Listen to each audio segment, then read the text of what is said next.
ஜல்லி லோடு ஏற்ற போயிட்டுருக்கேன். நான் இப்போது திருச்செந்தூர்லேருந்து சாத்தாங்குளத்துக்கு போயிட்டுருக்கேன். இந்த ரோடு வந்து ஃபுல்லாகவே சிங்கிள் ரோடு தான். நல்லா ஓட்டுறதுக்கு நல்லாயிருக்கும். ஆனால் பார்த்து கவனமாக ஓட்டணும். ஒரு பஸ்ஸு ஒரு லாரி போகிற மாதிரி தான் ஸ்பேஸ் இருக்கும். இந்த ஜல்லி வந்து தார் ரோடு போட்டு யூஸ் பண்ணலாம். அதுக்கப்புறம் நம்ம இந்த ஆலோ பிளாக் கட்டுவாங்க பார்த்தீங்களா, ஆலோ பிளாக்கு செய்கிற கம்பெனிக்கு யூஸ் பண்ணலாம். இந்த கிட்டாச்சி அள்ளி போட்டுருக்கு. அப்புறம் இந்த கிட்டாச்சிக்கு ஒரு 10 பக்கெட் தான் இருக்குன்னு நினைக்கிறேன். சீக்கிரமாகவே முடிஞ்சிருச்சு. இந்தமாரி நம்ம சாத்தாங்குளத்தில் நிறைய க்ரஷர் இருக்குது. அதில் இது ஒன்று நல்லா பெரிய க்ரஷரு. நிறையா வண்டிங்க அங்கே பக்கத்தில் இருக்க லோக்கல் வண்டிங்க நிறைய வண்டிங்க வரும். இது தெரிஞ்சு பார்த்தீங்கன்னா இதுதான் எம் ஸ்டாண்டு. இந்த மலை மாரி குமிஞ்சிருக்குல்ல, இதுதான் எம் ஸ்டாண்டு.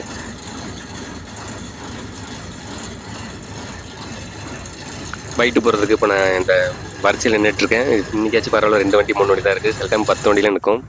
லோடு போட்டு வரும்போது வீடியோ எடுக்க முடியல, ரொம்ப கஷ்டமாக இருந்தது. அதனால் டோரை திறந்து விட்டுட்டு இங்கே எடுக்கிற இடத்துல லோடு இறக்குற இடத்துல வீடியோ எடுக்கலான்னு வந்துட்டேன். இப்போ லோடெல்லாம் டோரில் திறந்து விட்டாச்சு. இப்போ நான் டிப்பரை தூக்கி லோடை இறக்கிட்டு அடுத்த ஒரு நடைக்கு போக வேண்டியதான். டிப்பரை தூக்கும்போது நிறைய தூசி வரும். இந்த லோடில் பொதுவாக இந்த லோடில் பொறுத்த வரைக்கும் ரொம்ப கஷ்டமாக இருக்கும். அது மூஞ்சில் மூக்கிலெல்லாம் போடும், ரொம்ப கஷ்டமாக இருக்கும். அவ்வளோதான் கைஸ், வீடியோ இன்னையோட முடியுது. அடுத்த ஒரு வீடியோவில் பார்ப்போம். பிடிச்சிருந்தா லைக் பண்ணுங்கள்.